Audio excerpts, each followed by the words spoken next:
हम लोग अपने इस भारतीय सनातन संस्कृति के अंग हैं, इसमें रहते हैं और हमने पढ़ा है कि जो मानव शरीर है ये पंच महाभूतों से बना हुआ है। क्षिति, जल, पावक, गगन, समीर। इसी को कबीर दास जी ने निर्गुण में भी लिखा है, क्षिति जल पावक गगन समीरा। तुलसीदास ने भी लिखा है।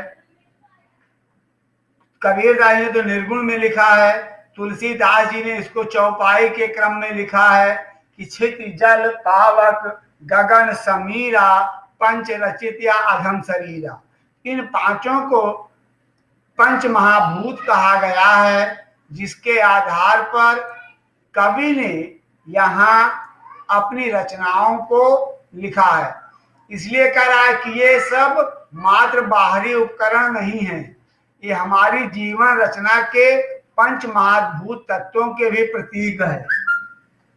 और बेटा, जगाने से तात्पर्य हमें बिस्तर से जगाना नहीं, यहाँ हमें आत्मिक रूप से जगाना, अपनी अंतरात्मा को जगाना भी हमारे लिए महत्वपूर्ण है।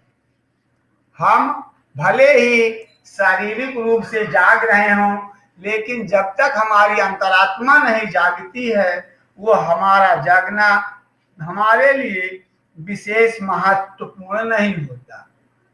और कहा, जो अपने सामने होने वाले यथार्थ को अनदेखा करके अपनी सोच और में विचरण करता है, अपने स्वप्नों में डूबा रहता है और उनके लिए प्रयास नहीं करता है, कवि ने उसे भी सोते हुए की श्रेणी में रखा है। जब हम माना कि हमने स्वप्न देखा है, हमारे मन में विचार है कि हमें इस कर्म को पूर्ण करना है, तो अगर हम उस कर्म को पूर्ण करने का प्रयास नहीं करते हैं तो भी हम सुप्त अवस्था में ही माने जाएंगे। देरी की प्रतीति होने पर वह दूसरों को पकड़ने के लिए हड़बड़ा कर भागता है, या उसकी यह गति क्षिप्रता व्यर्थ है। हमें विद्यालय जाना है या हमें कहीं जाना है, बिस्तर पर तो हम पड़े पड़े सोच रहे हैं, लेकिन जब हम ये देखते हैं कि हमें 9 बजे जाना है, 8 बजे जाना है, और जब हम 8 बजे अपना बिस्तर छोड़ते हैं, तब तक तो जाने वाला जिसके साथ अगर हमें जाना है तो चला गया होता है। फिर हमारे हाथ हिस्से में केवल हड़बड़ी आती है, जल्दी आती है। तो ये हड़बड़ी या जल्दी हमारे जीवन के लिए विशेष फिर महत्व नहीं रखती है, क्योंकि हम तो अपने उस जीवन संघर्ष में विलंब कर चुके होते हैं, देर कर चुके होते हैं। तो यहाँ लिखा है कवि ने कि समय, कवि के अनुसार जो हमारा वास्तविक समय है, जो उचित क्षण है, हमें उसमें ही सजग रहना ही व्यक्ति के लिए जागते रहने का प्रतीक है। अगर हम अपने समय के साथ जागते रहे, उसके साथ चलने का प्रयास करते रहे, तभी हमारे लिए जागना सार्थक है। अगर हम केवल कहने के लिए जाग रहे हैं तो वो जागना नहीं कहा गया है। जैसे हम लोग जग जाते हैं, घरों में इधर उधर कुछ करते रहते हैं, लेकिन हम अपने कर्तव्यों के प्रति सजग नहीं होते हैं।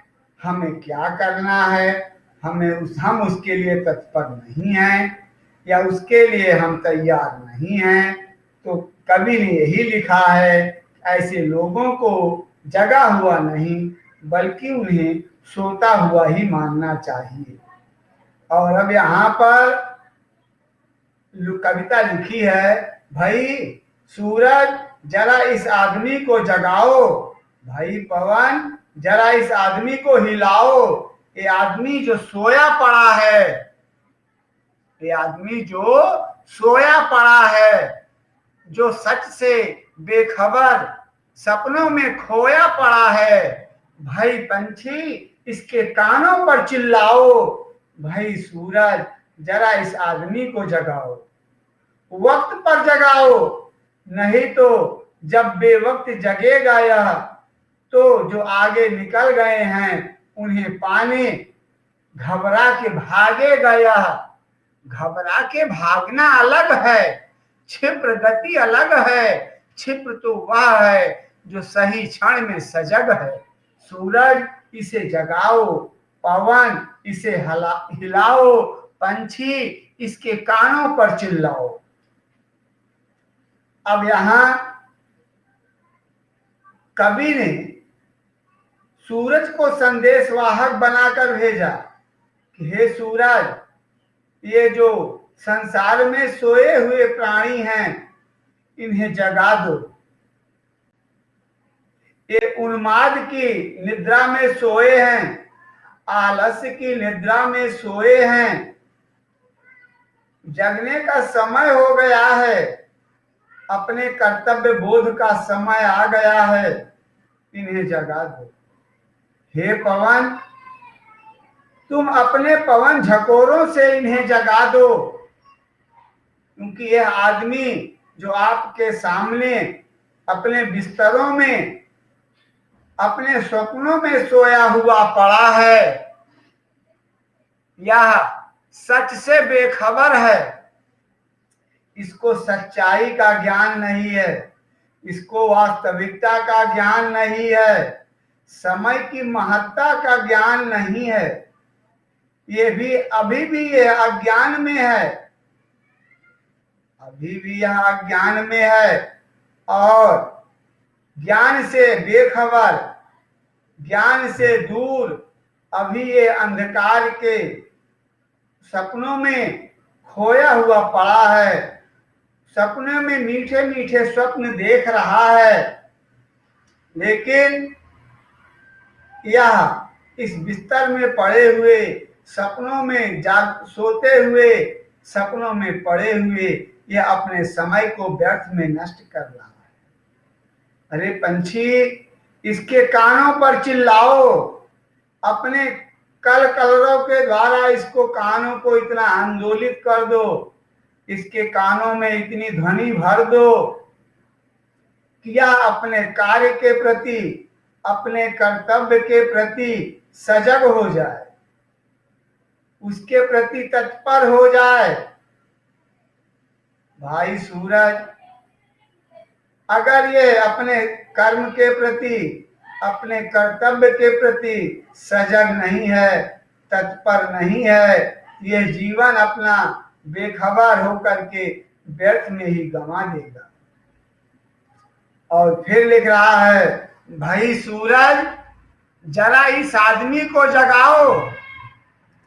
कह रहे हैं भाई सूरज जरा इस आदमी को जगाओ, क्योंकि यह आदमी अभी भी तंद्रा में पड़ा हुआ है। कभी कभी हमारे साथ भी ऐसा होता है, नींद तो खुल जाती है, कहने के लिए मम्मी जब आवाज देती है तो हम भी कहते हैं मम्मी जग रहे हैं, लेकिन उस जागने में भी हम आलसियों की तरह सोए पड़े रहते हैं, अपने कर्तव्य के लिए, अपने कर्म के लिए प्रेरित नहीं होते हैं।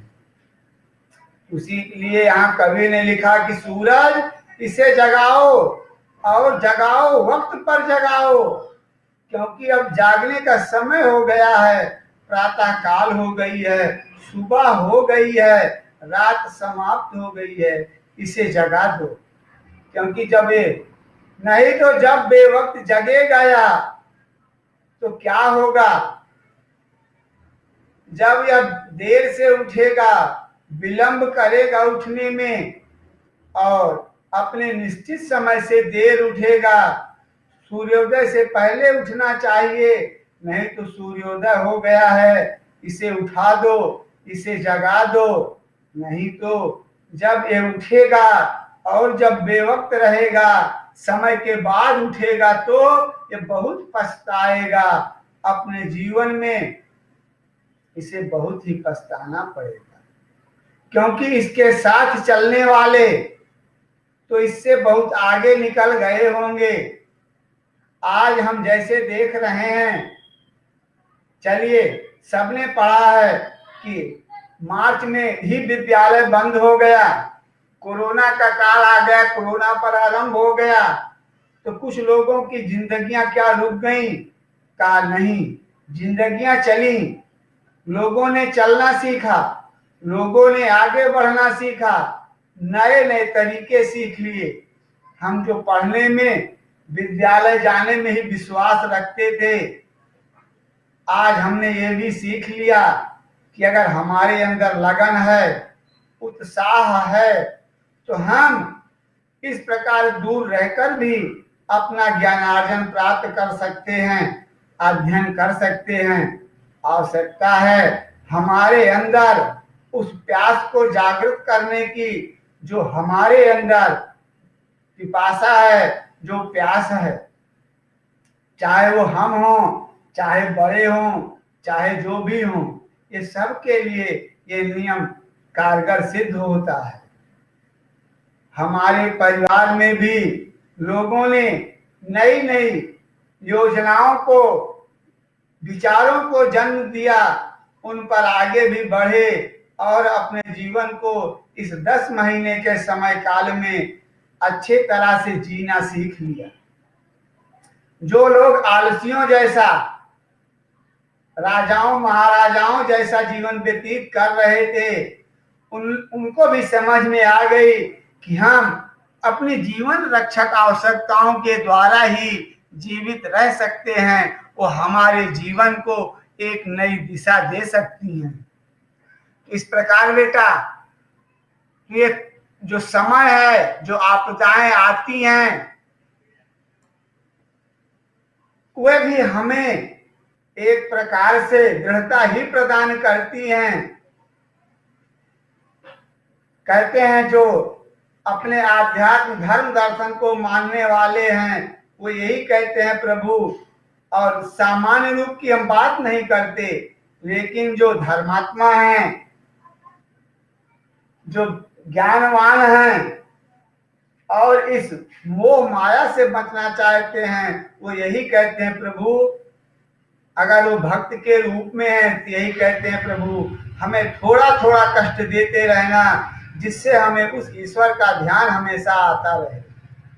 अगर आप कष्ट नहीं देंगे तो हम अपने उस मोह माया के जाल से नहीं बच पाएंगे।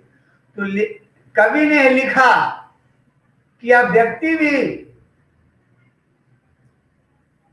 जो आगे बढ़ना चाहता है, उसे अपने समय पर विशेष ध्यान देना चाहिए। हमारे कुछ लोगों ने कहा कि चलो अभी हम यहीं रुक जाते हैं, अब आराम करने के बाद चलेंगे, तो बेटा उनकी स्थिति उस कछुए की तरह होगी और उस खरगोश की तरह होगी। एक तो अपने स्थान पर पहुंच जाएगा और एक पीछे रह जाएगा। ये पाठ हमें यही ज्ञान देता है कि हमें समय के साथ आगे बढ़ना चाहिए, क्योंकि समय चुके पुल का पछताने का, वर्षा जब कृषि सुखाने, तो समय के साथ ही हमें सब अच्छा लगता है। अगर समय बीत जाता है तो हमारे लिए असमय होने वाले समय पर जब हम व्यय करते हैं, उसका उद्यम करते हैं, तो हमारे लिए बेकार होता है। क्योंकि जब वह बेवक्त जागेगा और अपने साथियों को पाने के लिए, उनका साथ प्राप्त करने के लिए वो घबरा कर भागना चाहेगा, तो उनका साथ नहीं पा सकता। क्योंकि वे लोग जो अपने समय से चल चुके हैं, वो अपने कर्तव्य पथ पर, वो अपने उस कर्तव्य पथ को, अपने लक्ष्य को प्राप्त कर लेंगे।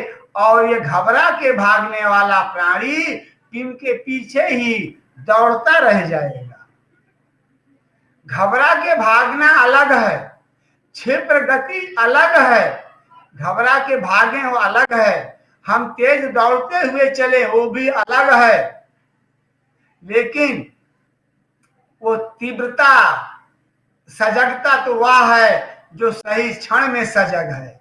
लेकिन लेखक ने कहा कि यहाँ तीव्रता और सजगता सही अर्थों में हम उसी व्यक्ति के लिए, उसी प्राणी के लिए प्रयुक्त कर सकते हैं जो समय के साथ चलना पसंद करता है, जो समय के साथ अपने कर्तव्य पथ पर चलने के लिए सजग है। सूरज के लिए फिर दिखा कि जो अपने समय का पालन नहीं करता है, ऐसे प्राणी अपने कर्तव्य पथ पर चलते हुए भी अपने लक्ष्य को प्राप्त करने में पीछे रह जाते हैं।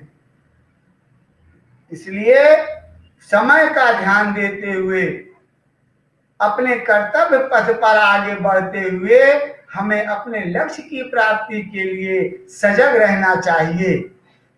और इसी के लिए यहाँ पर बार बार लेखक ने सूरज को, पवन को, पंछी को एक संदेश वाहक के रूप में इन सोते हुए आलसियों के प्रति, जो अपने समय के प्रति सजग नहीं है, जो अपने कर्तव्य पथ के लिए सजग नहीं है, उन्हें संदेशा देते हुए कहता है कि ऐ मेरे मानव प्राणियों, इस संसार में रहने वाले जीवों, उठो। क्योंकि पक्षियों को तो कोई जगाने नहीं जाता, फिर भी वह अपने समय पर उठ जाते हैं। हवा से कोई नहीं कहता कि हवा तू आ जा, वो आ जाती है। सूरज से कोई नहीं कहता कि सूरज अब तू उदय हो जा, उसे कोई धक्के नहीं मारता। तो इस प्रकार ये सब अपने समय के साथ चलते हैं और यही हमें समयबद्धता का संकेत भी देते हैं कि हमें जिस प्रकार घड़ी की सुई अपने उस वृत्तीय मार्ग पर चलती हुई अपना पथ भ्रमण करती है, अपने कर्तव्य पथ पर चलती रहती है, भले ही वह अपना केंद्र नहीं छोड़ती है, लेकिन फिर भी वह अपने कर्तव्य के लिए दूसरों को समय बताने के लिए हमेशा तत्पर रहती है। तो यहाँ हमारे लिए जो समयबद्धता है, उस समयबद्धता के साथ सजग होकर के, तत्पर होकर के अपने कर्तव्य पथ पर, अपने कर्म पथ पर चलने के लिए हमेशा तत्पर रहना चाहिए और कर्तव्य पथ पर चलते हुए हमें अपने लक्ष्य को प्राप्त करना चाहिए। इस प्रकार लेखक ने यहाँ समयबद्धता के साथ साथ सजगता और आलस्य और उम्मीद से जगाने के लिए हम सभी प्राणियों को एक अप्रतिम संदेश दिया है कि हम ऐसे तो कहने के लिए जाग रहे हैं, लेकिन जब तक हम अपने कर्तव्य के लिए नहीं जागते हैं, अपने लक्ष्य के लिए प्रयास नहीं करते हैं, तो वो जागना तो शायद जागने की श्रेणी में नहीं आएगा। उसे तो फिर भी हम आलसी या उनिंदा हुआ कह सकते हैं।